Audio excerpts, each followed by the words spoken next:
Beberapa hari sudah berlalu. Sudah seminggu lebih kami di sini.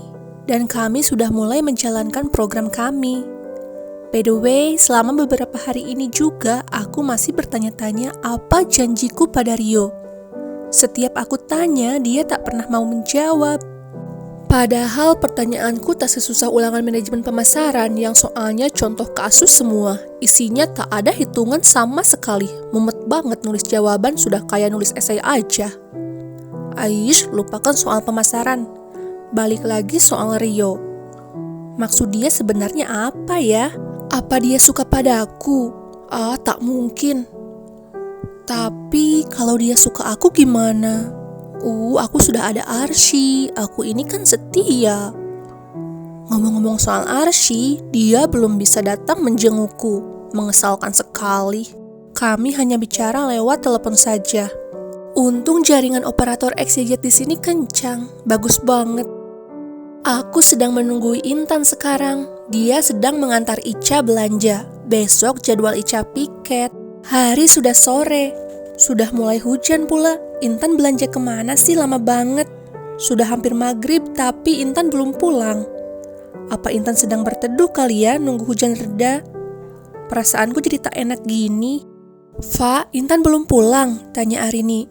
Belum, dia tak bawa HP pula.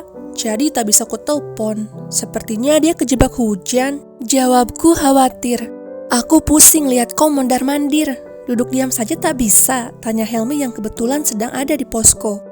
Tak berapa lama kemudian terdengar teriakan dari dapur. Sepertinya memanggil namaku. Ya Allah, Intan, kau hujan-hujanan? Tanyaku. Kaget sekali melihat Intan sudah basah kuyup. Dia masuk lewat pintu belakang. Dan dia sendirian. Aku sama sekali tak melihat Ica. Aku cerita nanti, sekarang kau ambilkan handuk dan baju ganti buatku, kata Intan.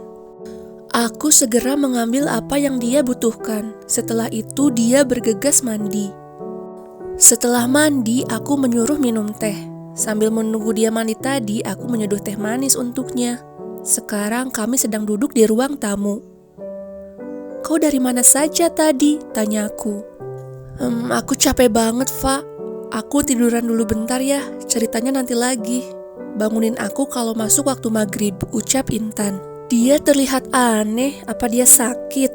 Terakhir kena hujan, dia berakhir di rumah sakit. Apakah Intan akan sakit lagi? Ya Tuhan, semoga tidak. Tak ada dokter di sini. Tak lama setelah Intan pergi tidur, Ica datang. Dia menatapku sinis. Lah, dia kenapa?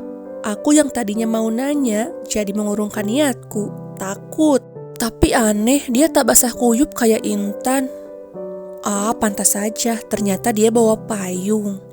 Kenapa dia membiarkan Intan kehujanan? Jahat sekali. Wah, anget nih, kata Rio yang tiba-tiba muncul lalu meminum teh manis bekas Intan. Oi, itu punya Intan, ucapku marah. Pantas rasanya manis, katanya sambil meminum teh itu lagi. Aish, namanya juga teh manis, ya pasti manis lah, cebiku. Kadang-kadang Rio ini seludut juga. Kau sudah ingat janjimu? Tanyanya. Yang mana sih? Janjimu untuk meminta orang tuamu merestui aku dan Intan. Uts, yang itu. Jadi itu janji yang dia maksud. Rio menyukai Intan. Hai, ini adalah part bonus. Cerita dari sudut pandang autor. Ini adalah cerita sebelumnya, cerita sebelum Intan sampai di rumah. Ca, belanjanya gak bisa cepet ya, udah mau hujan nih, kata Intan yang sedang mengantar Ica belanja. Bawel deh, kalau belanja kan harus pilih-pilih dulu, kalau nanti dapat sayur yang jelek gimana, balas Ica.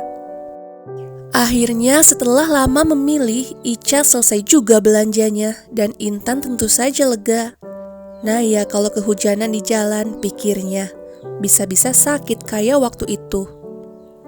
Tan, kita mampir ke toko samping lapangan dulu ya, aku mau beli bedak, arah Ica. Di desa yang jauh dari kota juga ternyata ada yang menjual kosmetik. Besok aja Ca, dah gerimis nih, tolak Intan. Sebentar doang Tan, kau ini pelit banget sih. Tahu gitu aku gak usah nyuruh kau antar aku tadi, marah Ica. Karena tak mau ribut, dengan kesal Intan membelokkan motornya ke toko yang dimaksud Ica. Dan bukan hanya sebentar Ica di toko bedak. Dia lama sekali memilih, padahal dalamnya sepertinya sama saja. Entah bedak jenis apa yang diinginkannya. Tan, cepat nyalakan motornya, hujan nih, arah Ica setelah keluar dari toko. Belum sempat Intan menyalakan motornya, hujan yang tadinya hanya rintik-rintik kecil berubah deras. Terpaksa mereka harus berteduh dulu di depan toko. Kau lelet sih nyalain motornya, jadi kita kejebak hujan, marah Ica lagi. Intan tak membalas ocehan Ica, percuma buang-buang waktu. Sudah lumayan lama tapi hujan tak kunjung reda. Intan sudah mulai tak senang duduk, tak betah jika lebih lama menunggu lagi. Dia sudah kedinginan. Ditambah sepanjang menunggu ditemani kata-kata menyakitkan hati dari Ica. Tiba-tiba seseorang datang menghampiri. Rio, akhirnya kamu jemput aku juga. Aku sudah kedinginan dari tadi. Gara-gara Intan kami jadi kejebak hujan, adu Ica pada Rio. Intan sudah membuat muka geli mendengar rengekan Ica itu, menyampah. Rio meletakkan payungnya. Dia membuka jaketnya lalu memakaikannya pada Ica. Intan semakin geli melihat drama yang tak ada romantis-romantisnya sama sekali dalam pandangannya. Kamu baik banget sih, ayo kita pulang, biarkan saja Intan di sini, kata Ica sinis. Tanpa diduga, Rio mengambil kunci motor dari tangan Intan, lalu menarik Intan ke dalam hujan. Untung tangannya berlapik kain. Kau gila, ini hujan, teriak Intan. Rio naik dan menyalakan motor Intan.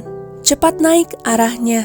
Gak mau, ini hujan, kau gila ya, aku gak mau, tolak Intan. Bukan hanya karena hujan sebenarnya, tapi karena dia memang tak mau dibonceng pria ajnabi. Kau sudah basah sekarang. Naik sendiri atau aku gendong kau agar naik, ancam Rio. Intan tetap membatu. Rio turun dari motor dan menariknya agar duduk. Sekarang giliran Ica yang harus menyaksikan drama tak seberapa romantis itu. Akhirnya Intan pun naik juga. Ca, bawa payungku, kau pulang sendiri, ucap Rio lalu melaju meninggalkan Ica yang terpinga. Setelah mengarungi hujan, mereka pun sampai.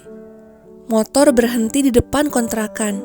Cepat mandi lalu hangatkan dirimu, kata Rio. Intan sudah mencebik geram.